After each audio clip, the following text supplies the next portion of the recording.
It's me again. I know, you're wondering, Bird Lady, did you die? I don't think I died, but I don't know. That's like a really existential question. The next question is, have you been under a gag order? No, I haven't been under a gag order. I've just been busy, and then I got sick. And as far as MMTLP is concerned, we're still waiting. That might end soon, I hope. So today I'm going to talk about where I've been. I probably sound terrible still, but I'm trying to make a video. I've been sick for the past week. It's been a solid week now. Usually I wind up being sick for about 7 days, sometimes as long as 10. It's upper respiratory. And all the, when it rains, it pours. All the things breaking down in my life. Okay, let's go to July. So let's go to July. I had to go to Northwest Colorado, and I volunteer at the Colorado Rally, and that is Northwest Colorado, but I took the time also to go check out some, hydrocarbon stuff there. Helium production's kind of ramping up. It was up more so this year than it was last year. So part of the rally goes around this helium facility and the pipelines, and seeing that was actually much more productive and busier now than it was last year. Also in the area, Chevron has quite a few leases, and Chevron has added new oil pumps to the area, which once were Christmas trees, which is basically shut-in well. They've put pumps on them now. So the area is certainly heating up in terms of oil production. They're utilizing it. Chevron's a big stakeholder over there. And the helium is run by the Utah Gas, so UGC. Here's a picture of the helium plant. I tried to post about it on Twitter. So that happened late July. I found a raven. I talked about it in my live stream, found a raven. He was hit by a truck and his hips were broken, possibly a broken wing. I bandaged him up and I took him to this wildlife rehab center, PSSWF, the Pauline Wildlife Center. It's between the turnoff and Glenwood Springs. That's it, Glenwood Springs. So here's their website. It's down below. If you want to give them a donation, that'd be great. I donated some money to the Raven. I haven't heard back from him. I hope he's okay. But I found this raven and I kept him alive all weekend. We kept him alive. We snuck him in and out of the hotel room because even though it was a pets, the room was no pets. At the time I booked, I didn't have a pet with me, but we wound up picking up this raven. And so we kind of had to shuffle him around. And at nighttime, we just put him in there. There's enough pets on that floor, though, that if he made some noise, nobody would have thought anything. Oh, no, it's coming from a non-pet room. No, they're interspersed. Pets in the non-pet rooms are interspersed.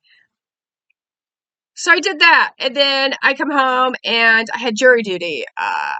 So I did the jury duty. I got the summons, day I left. The summons came in the mail.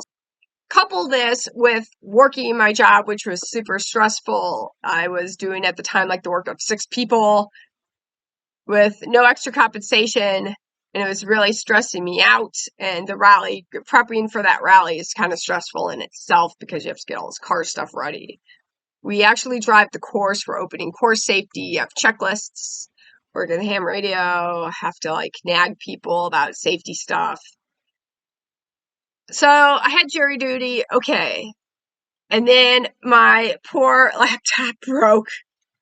Here's my old laptop. The screen was flashing, and then the screen went black, and I hooked it up to the TV, and it looked like one of those, remember as a kid, the pay-per-view or the Cinemax channel is all blurred and I couldn't do anything. I think the video card died. So this thing died on me. That was also my work laptop, and I had to get a new one. I wound up getting this Hewlett Packard and upgraded it a bit. It has the AMD Ryzen 7 5000 series graphics card / CPU combo. It's not just the CPU, it's the CPU combo. So it has the Radeon graphics in it. It has 32 gigabytes of RAM and then a terabyte of solid state hard drive. So this is certainly an upgrade from my Lenovo, which I think had like 8 gigabytes of RAM. And this is brand new. My Lenovo, when I bought it, was refurbished. But this is brand new. This I bought in 2019. And it was well used. I used it as my work computer, and then I wound up using it as my web surfing computer. But as you can see, like, it's missing a button. You know, its down key's been missing now for like 2 years. I bought this in 2019. So my Lenovo died, had to try and scramble to get stuff off of it. In the meantime, with work, I was trying to get by in this beat up old Chromebook.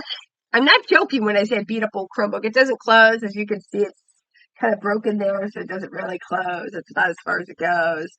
That is beat up Chromebook. At least I was able to like hook up the hard drive. Not hook up the hard drive. I had a USB stick, which I was actually able to, like, after 3 hours, get some files transferred over.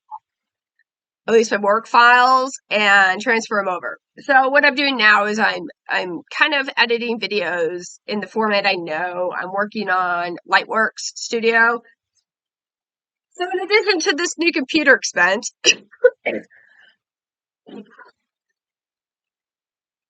there's been an epic drought in Texas.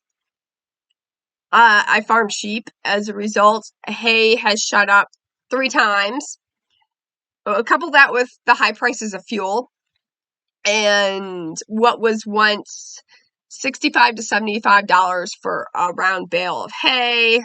By round bale, I'm talking like a 5x5 foot round bale of hay, is now $165. So that has shot up 3 times. It's 3x the price. Because of drought, all the hay has to be imported now into Texas, and the high price of fuel. A lot of people are selling animals at market, so I took a bunch of lambs to market, but I got a really low price because everybody at the time was selling lambs because of the drought. They needed food. So that's double whammy there. That was a big expense. And then, so I had to spend a lot of money in hay. Couple that with a computer. It's been expensive. So, with all that stress and just go, and the stress of the drought, and then working really hard with no extra compensation, I have gotten sick. So, Mr. Bird Lady went on a business trip,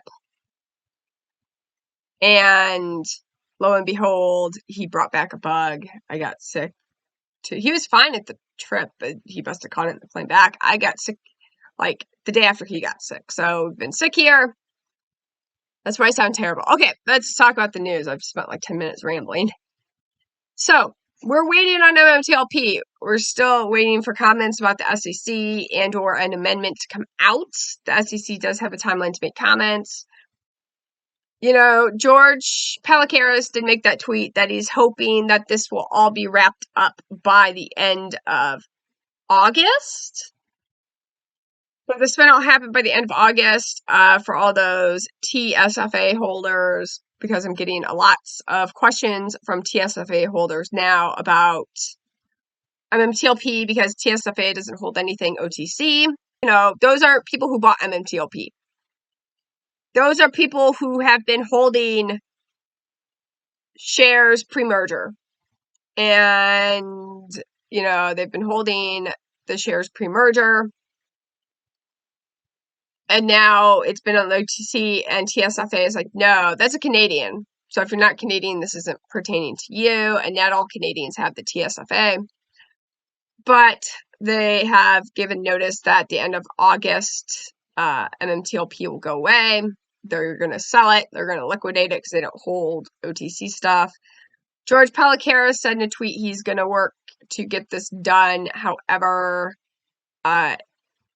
it takes minimum 10 days on the NASDAQ. So if it came out today, a press release with the new record date, next dividend date, it's going to be September 1st. So we're kind of past this point right now of, I don't think it's going to be complete by then.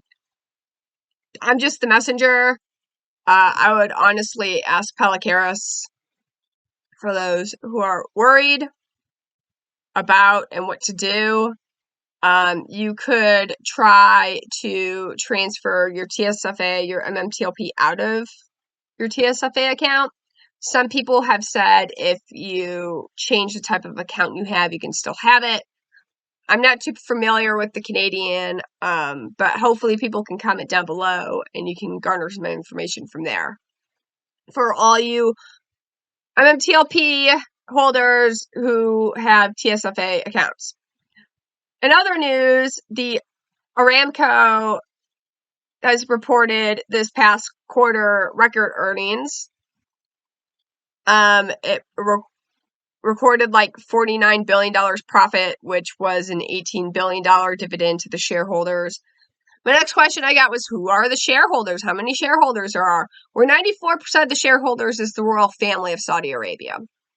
So, and this, according to oilprice.com, which oilprice.com is a great news source, they are going to be using it as a means to diversify their portfolio instead of just oil. They're going to focus on like wind, solar. Saudi Arabia has a lot of solar. It's very sunny there.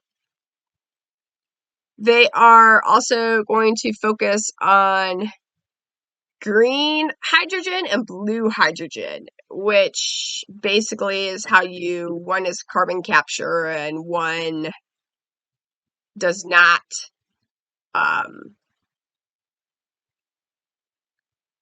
But you can take some of this and you can make ammonia with it. And that's what they're looking.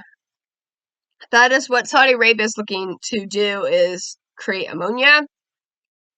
You're going to say, Bird Lady, what do we do with ammonia? Oh, let me tell you about the wonderful world of ammonia. Ammonia has very, very good uses in the world. It's very versatile. I make ammonia. You make ammonia. We all make ammonia. If you pee, you make ammonia. That's fixated nitrogen.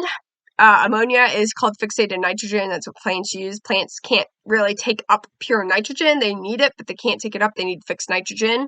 Some plants, like legumes, have developed bacterial nodules, which make ammonia. They take the nitrogen, they make their own ammonia with this nodule and the bacteria that grows on it. Legumes are very good for putting fixed nitrogen into the soil. They're a good rotational crop. Put ammonia in your field, but you can't just put nitrogen on the field and expect your plants to do well. They can't take it up. Much like we could take vitamin D all we want, but it doesn't do anything unless we go into the sun. You still have to go into the sun to actuate it. More or less, that's what ammonia. Ammonia is also a very cheap refrigerant. And it's very effective. And it's about 10% more effective than the CFCs were. If you're an 80s kid, you remember the CFCs and the hole in the ozone. And then they banned it, Aquanet hairspray. They banned it, all the CFCs. But ammonia is a very cheap refrigerant. And it's effective. Did I mention it was cheap?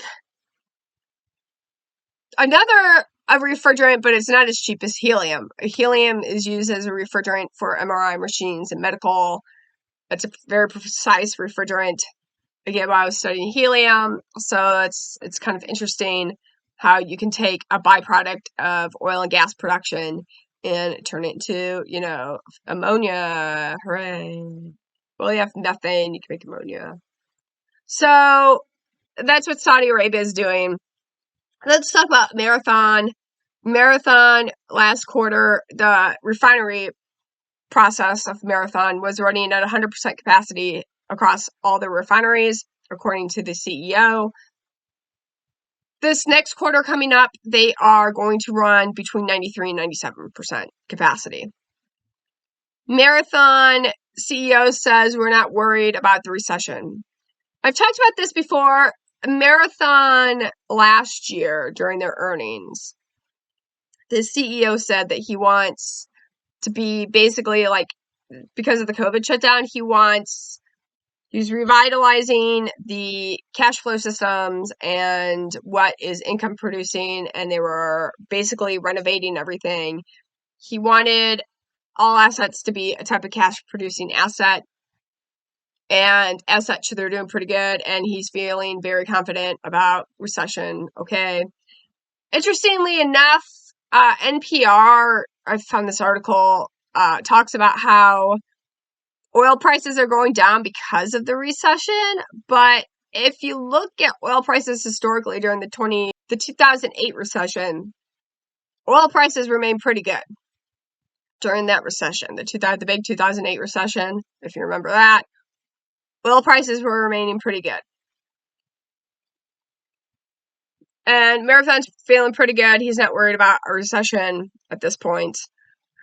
Expect a big demand for petroleum products, he says. And I agree with that. Winter is coming. Expect a very high demand, especially for natural gas liquids and liquid natural gas going into the winter.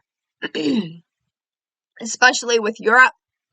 The Russian embargoes are still on, and Europe runs on a lot of natural gas for their heater, and it's cold up there, so they need natural gas. I expect prices to go up. They're looking for importers of gas. Oh, winter's coming. I see a strong demand coming into this winter. As far as MMTLP goes, we are still waiting. Once the SEC comments, either we need an amendment, which is a change to the S1, and then they say, okay, yeah, that change works, you're good to go. Once you get the go-ahead from the SEC on this S1, people say the S1, we're waiting for it to drop. It's already dropped. We're just waiting for the SEC to give their comments on it. Once the SEC says you're good, or, you know, put an amendment in, and then you'll be good. Once that happens, and everything clears, then you'll see a PR come out shortly thereafter from Meta stating about the new ex-dividend date. And that's for MMTLP to go bye-bye. And it's between that PR release and that date is where you might see a very high increase in MMTLP. So we have all these companies posting record dividends. Marathon's been refining like crazy lately. Aramco, the Saudi oil company. Oh, and don't forget EIG, one of my favorite private companies, EIG, has a 49% stake in the Aramco pipeline. Not like the oil refining. Hey, it's my living room again. Well, my previous video did cut off, sadly, that I filmed in my studio. That's today's update, more or less, as we're waiting for MMTLP. Lots of other companies have been reporting great profits. And Marathon's not worried about a recession, and the price of liquid natural gas is projected to be very high this coming winter. Hopefully, we'll have an update soon in regards to MMTLP. I will see you guys soon. Goodbye.